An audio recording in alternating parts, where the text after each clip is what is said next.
हामी नेपालीले धेरै व्यवस्था, धेरै राजनीतिक परिवर्तनहरू देख्यौँ, धेरै प्राकृतिक प्रकोपहरू पनि भोग्यौँ।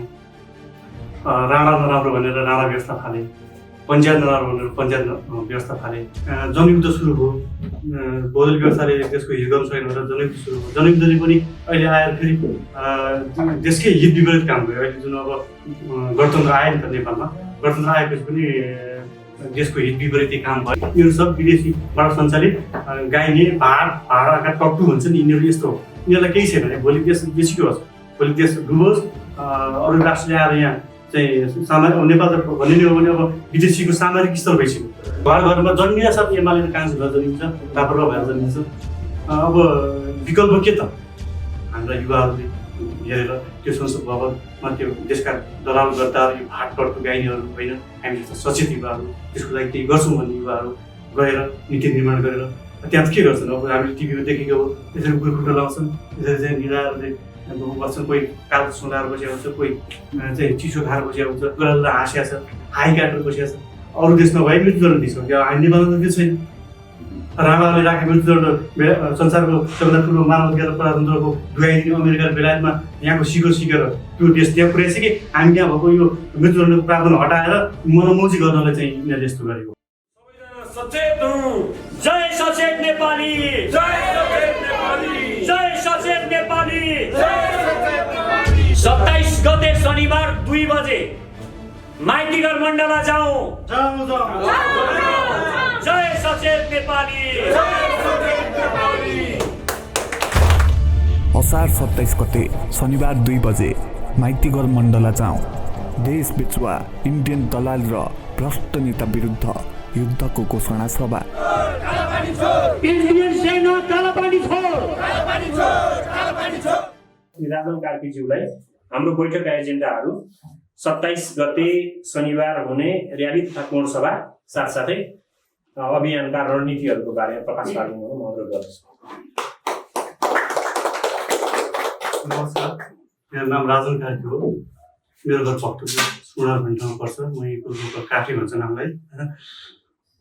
म चाहिँ यो सचेत नेपाली महाअभियानमा कसरी चाहिँ आबद्ध भयो भने पुण्य सर संयोजक सरले युट्युबहरूमा विभिन्न किसिमको त्यो भाव भएको, राष्ट्रियताले ओतप्रोत भाव भएको त्यो भिडियोहरू चाहिँ हेरेपछि म यसमा प्रभावित भएर यहाँ जोडिन आएँ। अब खास कुरो कस्तो भने अब हामी नेपालीले धेरै व्यवस्था, धेरै राजनीतिक परिवर्तनहरू देख्यौँ, धेरै प्राकृतिक प्रकोपहरू पनि भोग्यौँ। राणा नराम्रो भनेर राणा व्यवस्था फाले, पञ्चायत नराम्रो भनेर पञ्चायत व्यवस्था फाले।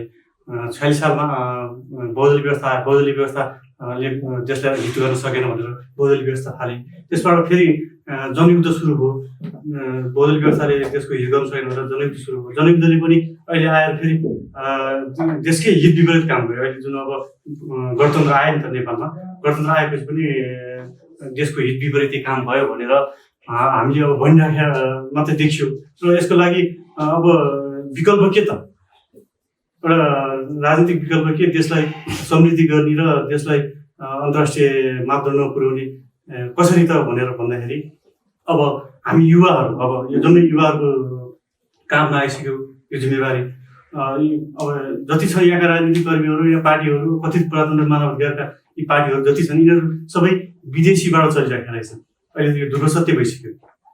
पहिला हामी सङ्ख्या मात्र गर्थ्यौँ, अहिले यो विभिन्न घटनाहरूले के देखायो भने यिनीहरू सब विदेशीबाट सञ्चालित गाइने भाडाका टक्टु हुन्छ नि, यिनीहरू यस्तो हो। यिनीहरूलाई केही छैन भने भोलि देश बेसीको होस्, भोलि देश डुबोस्, अरू राष्ट्रले आएर यहाँ चाहिँ सामरिक नेपाल त भन्ने हो भने अब विदेशीको सामरिक स्तर भइसक्यो।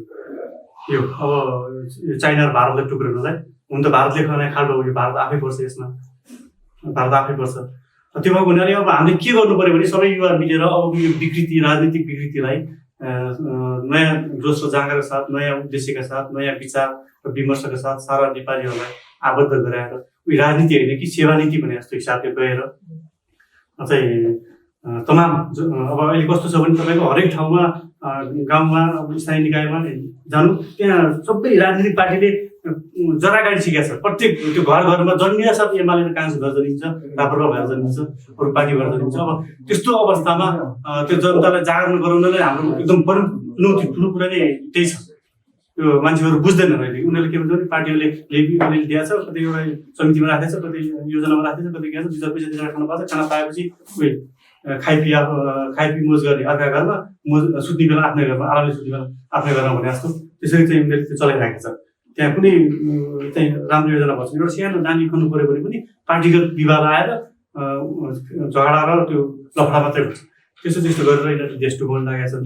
त्यो अवस्थामा हामी के गर्नु पऱ्यो भने अब सबै अबका युवाहरू सचेत भएर कुनै पार्टीवाद नभएर नेपाल माटोवाद भएर नेपालको जस्तो अब हामी नवनिर्माण सेनामा निर्माण गर्न लागिपरेका छौँ।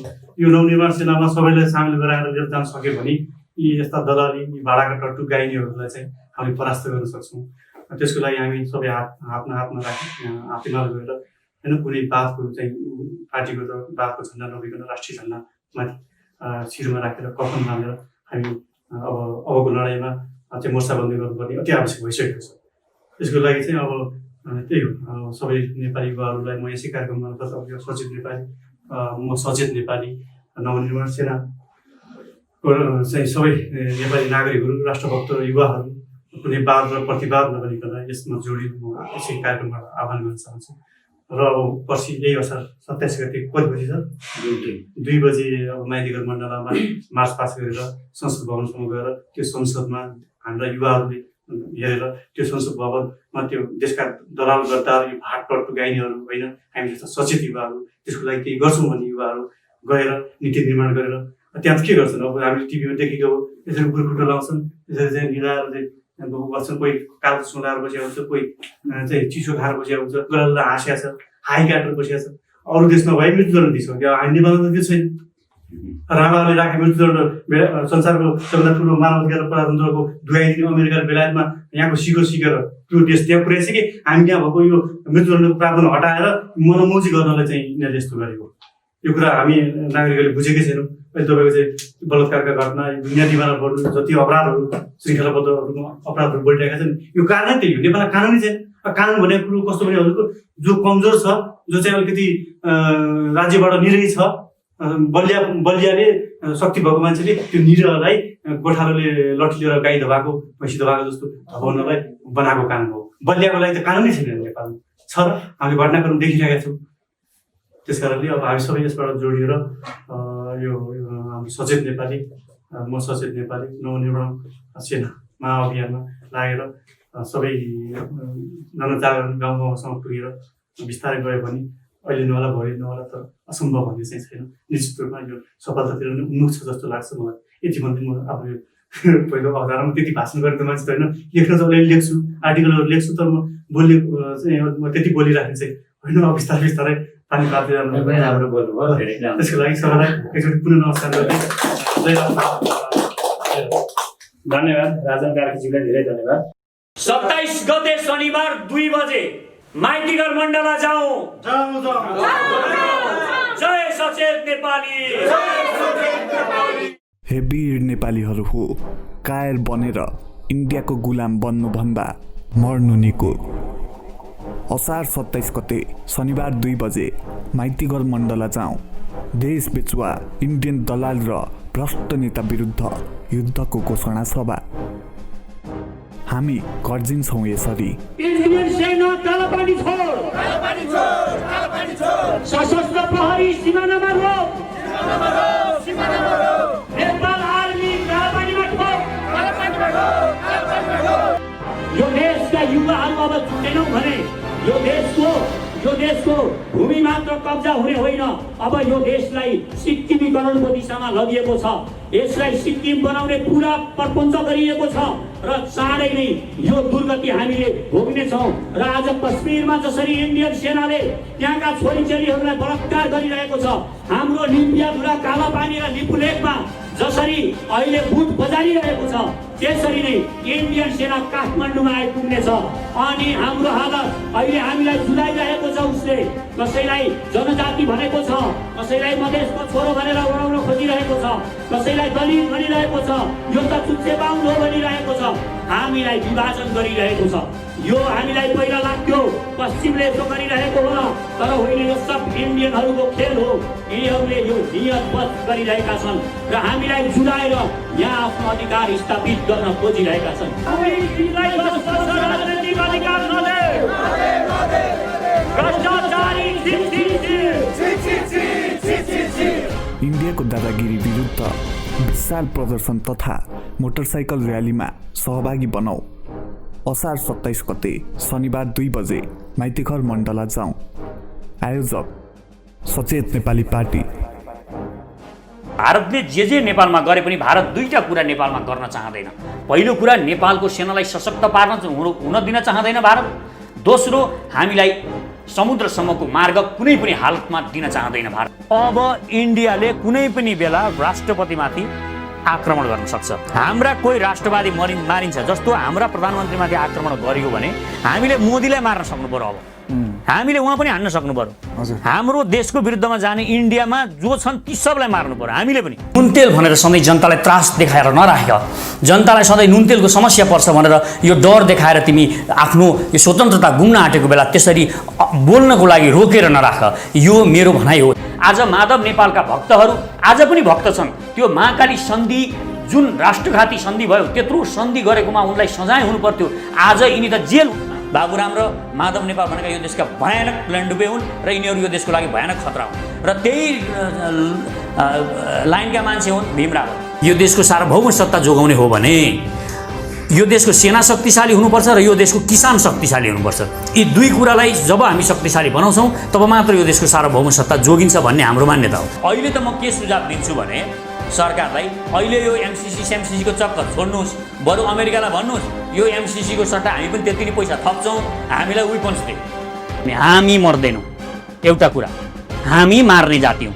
हामीले शक्तिशाली र समृद्ध नेपालको नवनिर्माणका लागि सचेत नेपाली महाअभियान। आदरणीय दिदीबहिनी तथा दाजुभाइहरू नमस्कार। म पुण्य प्रसाद प्रसाई। पेशाले म लेखक, प्रकाशक र उद्यमी। जे विशेषण भए पनि म तपाईहरू जस्तै यो देशलाई हृदयदेखि नै माया गर्ने एउटा देशभक्त नेपाली हुँ। नेपालको अस्तित्व खतरामा परेको यस घडीमा देशभक्तिको भावना नेपाली जनजनमा पुर्याउनु अति नै आवश्यक ठानेर हामीले म सचेत नेपाली नामक महाअभियान सुरु गरेका छौँ र यसको संयोजकमा साथीहरूले मलाई तोक्नु भएको छ। यस महाअभियानको उद्देश्य भ्रष्ट र देशद्रोही लेन्डुपेहरूलाई नाङ्गे झार बनाउने मात्र होइन, राष्ट्रिय गौरवका आयोजना छिटो पूरा गर्न यो सरकारलाई दबाब दिनु र नेपाली स्वार्थसँग सम्बन्धित कुनै पनि घटनालाई ठिक ढङ्गले प्रस्तुत गरेर जनतालाई सचेत र चनाखो हुन प्रेरित गर्नुका साथै विश्वका कुना कुनामा पुगेर संसारको समृद्धि देखेका जनताको यति त नेपालमा हामी पनि गर्न सक्छौँ, नेपाल भन्दा सुन्दर त मलाई संसारमा कहीँ लागेन भन्ने जुन भावना छ त्यसलाई मूर्त रूप दिन र उहाँहरूलाई आफ्नो मातृभूमि फर्केर परिवारसँगै बसेर केही गर्न सक्ने उद्यमी हुन प्रेरणा दिनुका साथै नेपाल र नेपालीलाई माया गर्ने सकारात्मक सोच भएका मनहरूलाई गोलबद्ध गरेर नेपालको निर्माण गर्न यहाँको बेथिति, विसङ्गति, भ्रष्टाचार र राष्ट्रद्रोही दलाल लेन्डुपे विरुद्ध लड्न एउटा विश्वसनीय, भरपर्दो र सशक्त आवाज निर्माण गर्नु हो, जुन आवाज सुन्न यो लम्पसारवादी सरकार पनि बाध्य बनोस्। हामीलाई यो देशका भ्रष्ट र लेन्डुपे नेता, भ्रष्ट र दलाल कर्मचारी टाठा बाठा बनेर विदेशीको पैसा खाएर परे देशै बेच्न पनि पछि नपर्ने विदेशी जासुसहरूले धेरै भ्रममा पारे। अब सचेत बनौं र अरूलाई पनि सचेत गराउँ। यो सचेत नेपाली महाअभियानको उद्देश्य सानो र सुन्दर नेपाल मात्र होइन, विशाल, शक्तिशाली र समृद्ध नेपालको नवनिर्माण हो। यसका लागि तपाईँ पनि भन्नुहोस् म सचेत नेपाली। र यदि हामीसँग हातमा हात र आवाजमा आवाज मिलाएर यो देशको नवनिर्माणको यो महाअभियानमा सक्रिय बन्न चाहनुहुन्छ भने हामीसँग